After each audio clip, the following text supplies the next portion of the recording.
받을 돈을 손에 쥐면 명절 때 이웃에 우사스럽던 아이들 옷가지라도 사야 되고 소식 없는 서방이라도 며칠 찾아 나서자는 것이 소양어미의 계산이었다.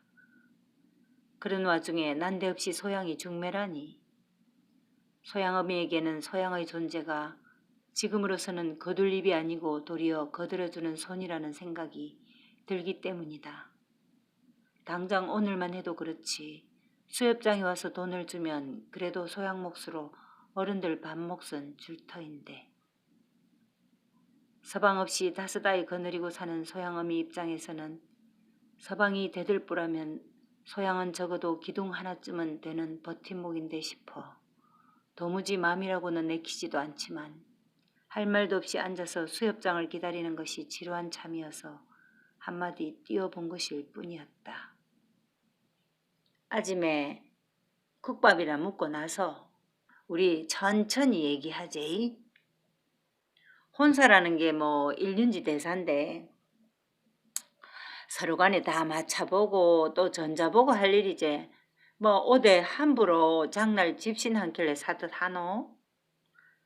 내는 보살이라서 가는 게 아니고 사람 일은 다 천신의 운과 타고난 팔자를 제대로 맞춰서 해야 무리가 없고 또 하도 복으로 변하는 기라. 이 아줌이 뭐하노? 배가 날리구만 하면서 미닫이를 열더니 무당은 아직 멀었는겨? 하고 부엌을 향해 소리를 지른다. 뚝배기에 어제 남아서 내왔을 성 싶은 고깃덩어리가 위로 수북이 보이는 국밥 세 그릇이 각각 소반에 담겨져 들어왔다. 세 여자는 설설 서리는 김을 불어가며 그릇의 밑바닥 긁는 소리까지 내었다. 아따 내 팔도를 댕기면서 국밥 많이 먹어봤지마. 오늘 그치 맛있는 건 또 처음이네. 이래 너희 아침에는 돈을 벌제. 이제 난리도 다 끝났고 또 듣자 하이 여기 항구를 만든다 카던데 그러면 아침에는 너 낫네 이제. 목포에서 여수를 거쳐 부산으로 다니는 전기 여객선이 생기고 또 포구를 정비하여 대형 선박이 정박할 수 있도록 한다는 소문을 여곽 주인으로부터 귓전으로 들었던 무당이다. 그기 뭐 될긴지 말긴지 뭐 말이야 뭐 외정시대부터 있었지만 여태 뭐 해놓은 게 있나? 백지 말이지 뭐. 대꾸하는 대포아짐에는 상을 문 쪽으로 밀었지만 일어나서 치울 기미는 없다. 아짐에 여곽에 내칸 같이 가자. 수협장 올 때꺼정 내가 집 식구들 점이나 봐주게. 복채는 없어도 된다. 여는 추워서 더 못 있겠다. 아짐에 얼만겨?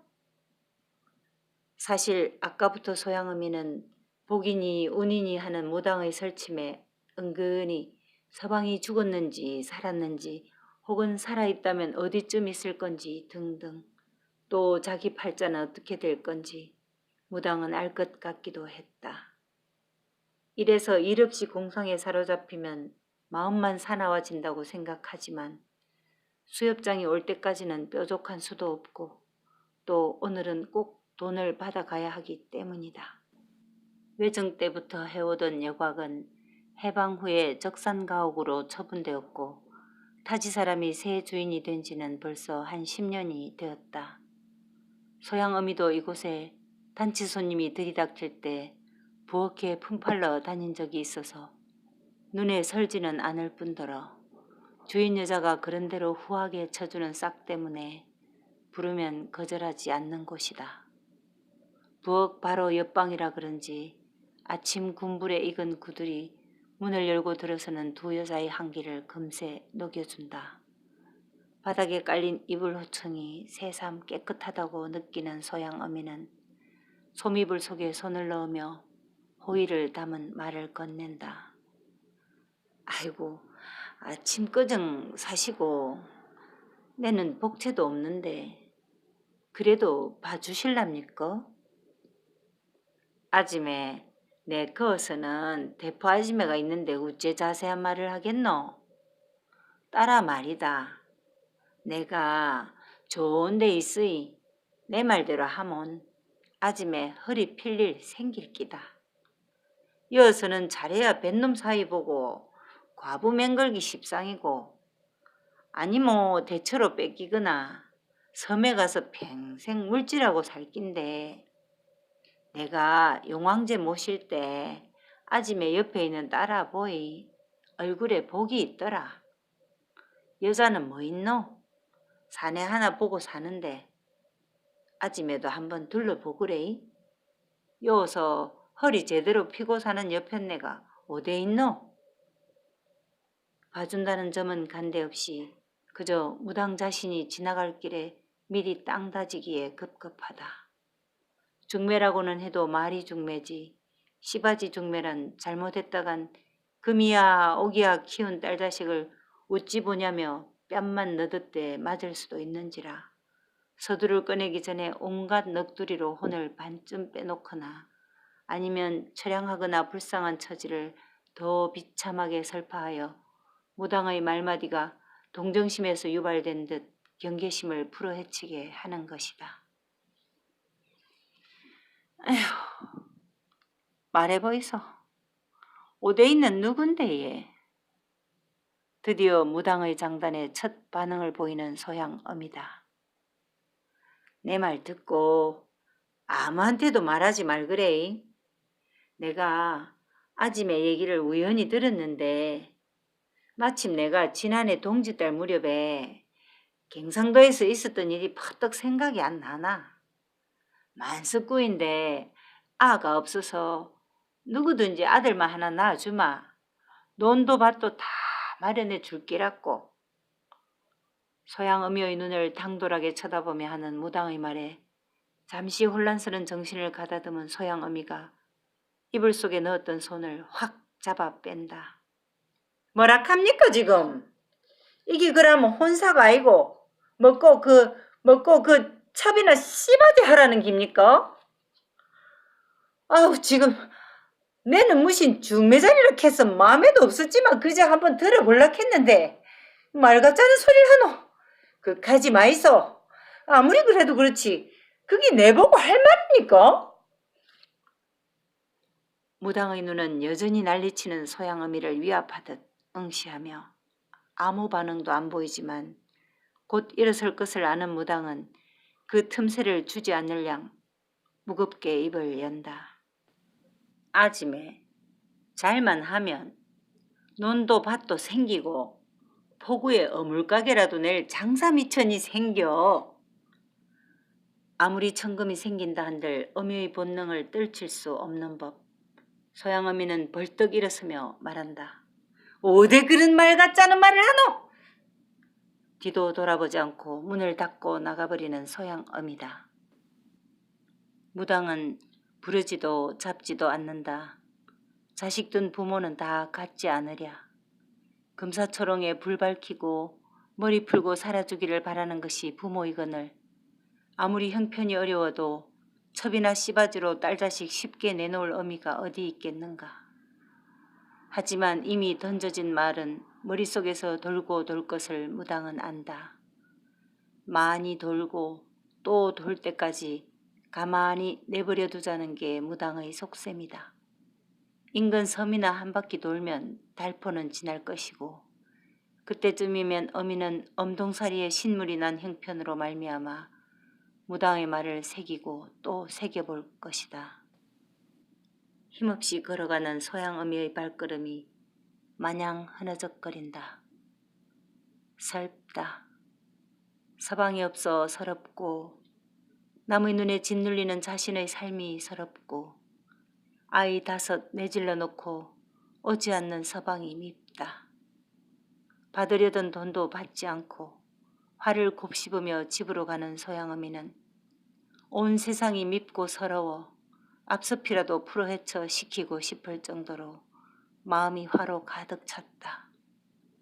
사지의 힘을 잃고 헐떡대다가 마침내 집으로 가는 덕호리를 한 모퉁이 남긴 거북바위 위에 털썩 주저앉아 오후의 남해바다가 뿜어내는 희미한 겨울 햇살을 하염없이 쳐다본다. 그녀가 살던 남해섬이 출렁이는 파도 위로 멀리 보인다. 보리암 근처의 촌락이라 바다까지는 몇 발걸음 되지 않지만 그녀의 부모는 농사꾼이었다. 하지만 바닷가 어느 가정에서나 있는 비극의 한숨이 그녀 집에도 스며든 것이 그녀가 불과 10살을 갓 넘긴 해쯤이었다. 겨울철 농한기라 멸치배를 타고 한철 돈벌이를 하러 간 아버지가 흔치 않은 겨울바람에 돌아오지 못하자 그때부터 집안의 5 식구들은 하루하루를 살아가는데 모든 혼신을 쏟기에 바빴고 아비가 남긴 손바닥만한 농토를 명줄로 살던 어미는 공추를 채우지 못한다고 닥달하던 외적 면석이하고 눈맞아 어디론가 가버렸다. 막내였던 그녀는 같은 섬에 살던 고모집에 맡겨지고 위의 형제들은 무트로 나가버렸다. 나중에 들은 풍문으로는 제일 큰 오라비는 일본으로 갔다는 말도 있고 작은 언니는 대처에 산다는 말도 들었지만 헤어질 당시 16이었던 큰 언니는 어디에 있는지 아무도 모른다. 여인이 나이가 꽉 들어찬 19 어느 해 겨울에 역시 멸치배 타러 온 소양 애비를 만났고 삼천포에서 첫 아이 소양을 낳은 것이 그 이듬해였다. 앉아서 넋놓은 눈길을 바다에 던지자니 미웠던 서방이 그리워진다. 줄줄이 5 아이를 낳았을 만치 정도 좋았다. 배를 타는 날이면 저녁에는 어두운 생선으로 밥상을 메웠고 인근 기륭대사에 일꾼으로 불려다닐 정도로 사람도 좋아 식구들 밥그릇은 채우는 책임있는 서방이었다. 그런데 지금 그 서방은 죽었는지 살았는지 소식도 모른다. 알 길도 없다. 혹시 도민증이라도 발급받았는지 수소문해 보았지만 그 역시 헛일이었다. 갓 돌진한 막내딸을 안고 합천 어느 골짜기 친척 나부랭이를 찾아 피난 나섰을 때 눈칫밥 얻어먹는 것이 힘들어 뭔가 해보겠다고 무작정 나선 것이 마지막이었다. 지금 아이들이 5이 일망정이지. 생각하는 소양어미는 심지어 피난처에서조차 치근대고 달려들던 서방을 떨쳐내느라 티격태격 하던 일이 생각나 희미하게 웃음이 돈다. 마음 한구석에는 아이들이 걱정이 되지만 앉아있는 바윗돌과 오후 햇살이 너무 평화로워 일어나고 싶은 생각이 없다. 아니, 집으로 가고 싶지 않았다. 하지만 가야 하는 것도 아는 소양어미다.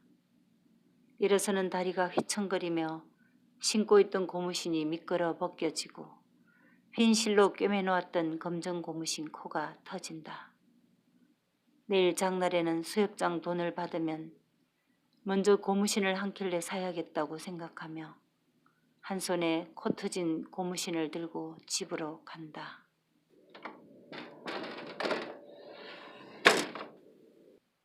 문을 여는 인기척에 고개 돌릴 힘도 없는 소양이 실눈을 뜬다. 아마 잠이 들었던 모양이다. 작은 아짐에는 포대기에 말린 아이를 내려놓으며 숟가락도 뜨지 않은 채 고스란히 식어있는 국과 밥을 본다. 어쩌고 하나도 안 묵었네. 일나거라. 무야 된대. 얼라 저 좀 이기라. 어찌 울어 쌌든지. 얼라가 장사다 장사. 네 퍼뜩 국 좀 대피었구마. 참 극하고 이름이 한수락 하더라. 우리 아들 이름이 광수 재수 아이가. 숫자가 돌림자라고 한수라고 미리 지어놨다 카대 영감님이.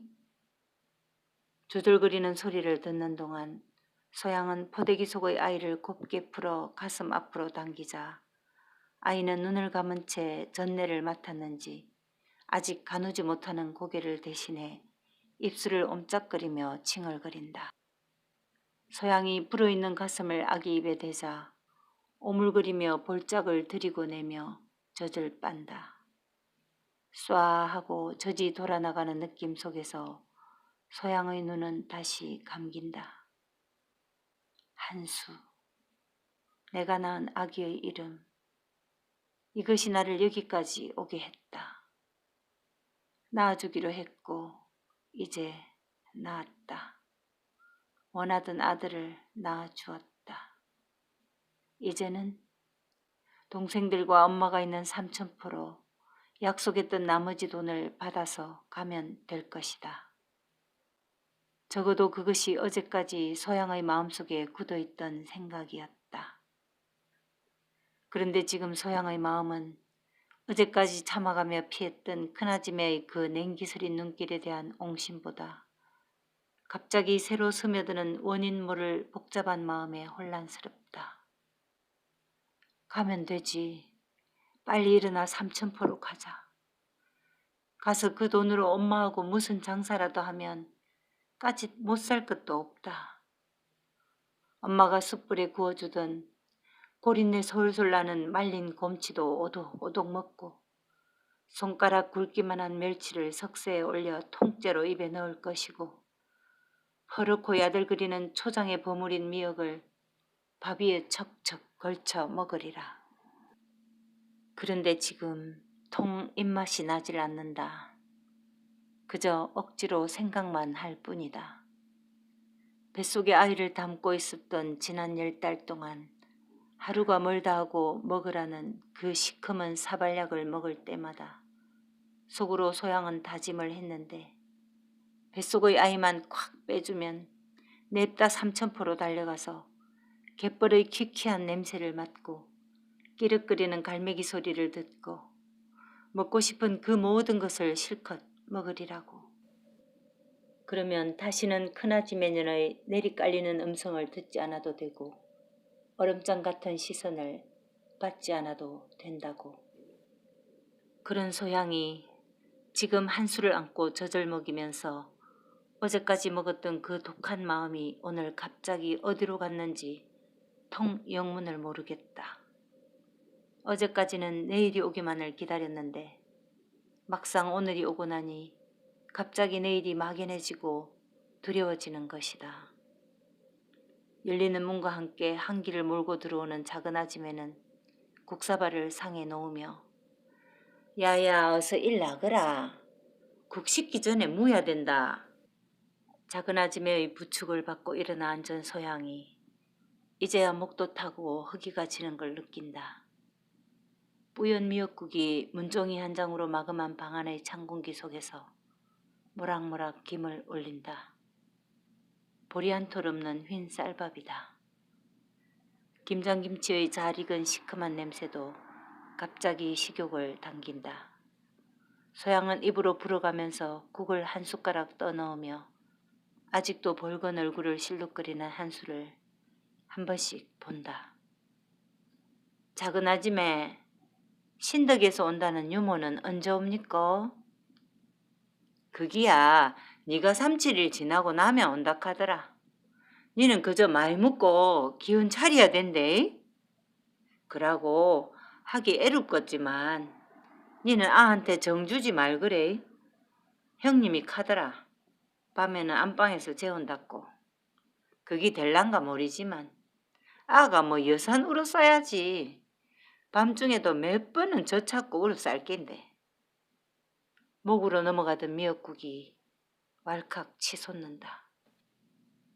애기만 콱 빼주면 그 길로 뒤도 돌아보지 않고 삼천포로 날아갈 거라던 오다마 사탕 사서 동생들 줄이라던 솔밭을 걷고 거북바위를 지나 포구에 엄마 따라 일 나갈 거라던 생각들이 온데간데 없다. 그저 막연해지고 두렵다. 숟가락을 떨어뜨리고 소양은 앞으로 고꾸라진다. 아이고, 나도 어린기 고생했다. 소양아, 이제 다 훌훌 털고 기운 체리가 너그 집으로 가래. 인연이 됐으이 인연이지만 이기 오대 얼굴에 한바 꼽힐 인연이나? 평생을 가심에 대못 박아 놓고 살 낀데. 작은 아줌매는 배불러 새근거리는 아기를 다독거리며 혀를 찬다. 몸조리 잘해야 된대. 내가 장서방한테 단디 말해놨다. 금불 잘 넣으라고. 그래도 내가 여기서 살아봐서 안다. 이 방이 구들이 잘 나아져서 불이 잘 드니라. 요강 들라놨으이 밖에 찬바람 쐬지 말고. 아이고, 니네 인자 쉬거라. 내 형님한테 데려다 줄란다. 아이고, 인간이 뭐 어찌 그리 얼음장 같을꼬. 부시럭대며 아기를 안고 방을 나서는 작은 아줌매의 움직임을 알면서도 소양은 이불에 얼굴을 묻고 울기만 한다.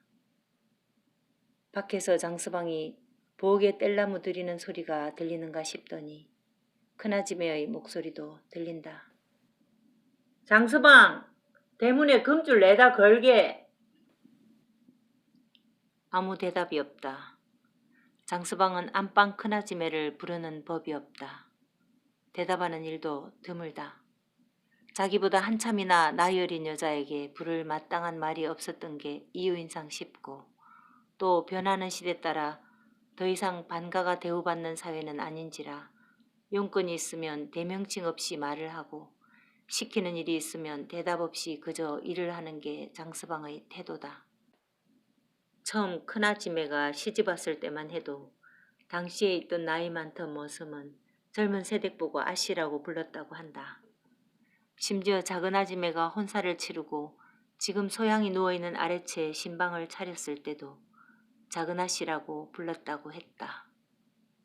벌써 한 20년 전 얘기다. 작은 아줌매가 분가를 하여 광수 재수가 10살, 7살이 돼서야 바로 담 넘어 옆집으로 간 것은 불과 2년도 채 안 되는 소양이 이 집에 온 뒤였고 집에 있던 머슴이 인근 주물 공장으로 간 뒤로 다시 들인 머슴이 장서방이라 했다. 말수가 적은 장서방은 소양이 아버지 또래는 됐을성 싶은 40 중반이다. 어디서 뭘 했는지 아무도 모르고 가끔씩 광수 아버지가 물어봐도 피식 웃기만 하고 답을 하지 않았다. 일하는 행태로 봐서 농군으로 뼈가 굵은 것은 아니라고. 그래도 부지런하고 말수도 적고 무엇보다 술을 입에 대지 않는 것이 다행이라고 작은 아줌매는 칭찬했다. 그 이유는 신랑인 광수 아버지가 말수를 사양 않기에 큰 소리가 자주 담 너머로 들리는 것을 소양이 들어서 알기 때문이다. 문 밖의 아궁이에 불 지피는 소리가 들린다. 작은 아줌매가 장서방에게 불을 넉넉히 넣으라 한 모양이다. 큰 가마가 걸린 아래채 아궁이는 양 고래에 불을 넣어서 마구에 달린 장서방 방과 위의 소양이 묵는 방을 같이 달구는 것이다. 소양이 들은 얘기로는 작은 아줌매가 시집 온 뒤로 이 방에서 10년을 살면서 자신은 마치 부엌대기 노릇을 하고 광수 아버지는 상머슴 노릇을 하면서 살았는데 그렇게 해달라는 분가도 안 해주고 재산도 나누어 주지 않으니 옴짝달싹할 수가 없는 처지였는데 때마침 소양이 오게 되어 방을 내어주게 되는 참에 담 너머 집으로 분가를 하게 되었다는 것이다. 그런데도 여전히 재산이라고는 땅 한쪽 나누어 주지 않으니 두 아이 키우면서 여전히 안채 눈치 보면서 사니 불만이 퍽 많은 듯 했다. 소양아, 굵은 장서방 목소리다. 불을 떼는가 싶었는데 안방에 들리지 않을 정도로 낮은 목소리로 소양을 부른다. 예, 아저씨. 대답 소리와 동시에 문이 한 뼘 정도 열리고 장서방이 손을 들이밀어 빨갛게 곱게 익은 홍시 2개를 문 앞에 들이며 한마디 보탠다. 항상 잠겨있는 안채의 광에만 있는 홍시다. 너무 차갑다. 좀 이따 먹으래. 얼굴도 들이밀지 않고 얼른 문을 닫는 장서방이다. 찬바람 들어갈 것을 염려하는 장서방은 이 집에서 유일하게 소양을 살갑게 대해주는 사람이다. 살갑게 대해주기에는 너무 무뚝뚝하기도 하지만 이 집에 온 지난 2년 가까이 말 한마디라도 정담고 하는 사람이 장서방이었다. 샘이 멀어 장서방이 물지개로 날라야 하는데 대갓집일을 혼자 하는 장서방이 미처 짬이라도 없는 날에는 소양이 영락없이 머리에 옹기를 이고 물을 길어오곤 하는데 한수를 가지기 전, 그러니까 이 집에 온 지 불과 서너 달쯤 지났을 가을이었다.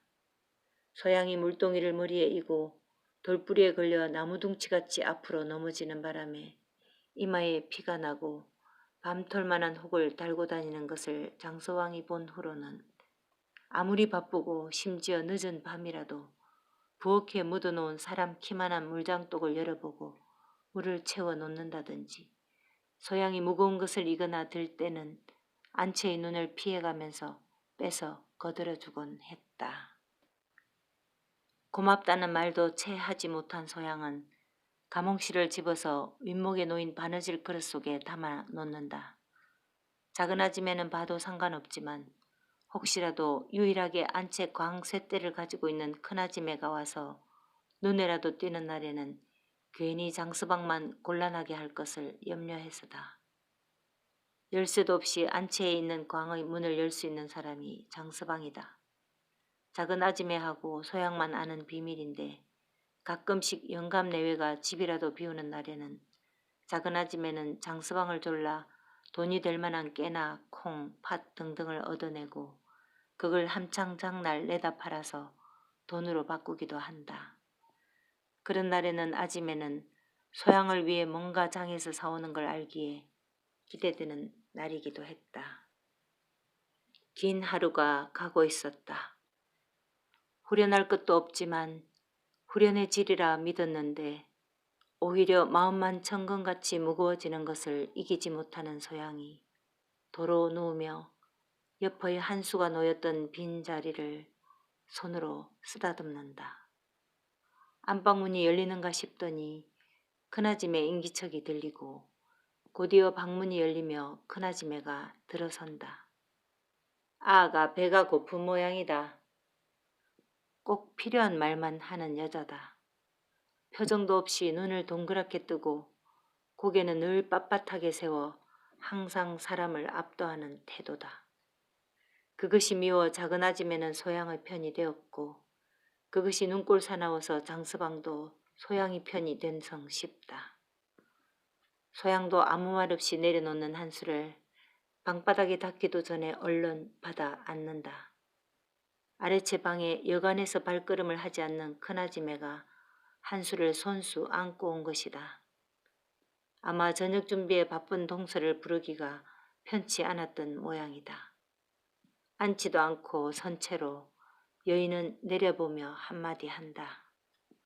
전미기고 네가 데리고 있다가 자기 전에 안으로 데리고 오그래. 치마를 걷어올리고 여인은 문고리를 잡은 채 봉당으로 내려서서 문을 닫는다. 소양은 아직도 빨갛고 푸릇하게 상고에 시달린 얼굴이 역력한 한수를 양손으로 받쳐들고 물끄러미 내려본다. 누비이불 속의 한수는 꼭 쥐어진 손과 발을 꼬물거리며 움직인다. 소양은 가만히 자기 얼굴을 한수의 볼에 대보며 눈을 감는다. 냄새가 난다. 칭얼거리는 소리도 들린다. 소양의 뛰는 심장 소리도 들린다. 그리고 갑자기 엥 하는 울음소리도 들린다. 눈을 뜨고 고개를 들어 우는 한수를 내려다본다. 젖을 물리는 것을 잊어버릴 만큼 신기한 생명이다. 우는 한수를 여전히 보며 소양은 미소를 띈다.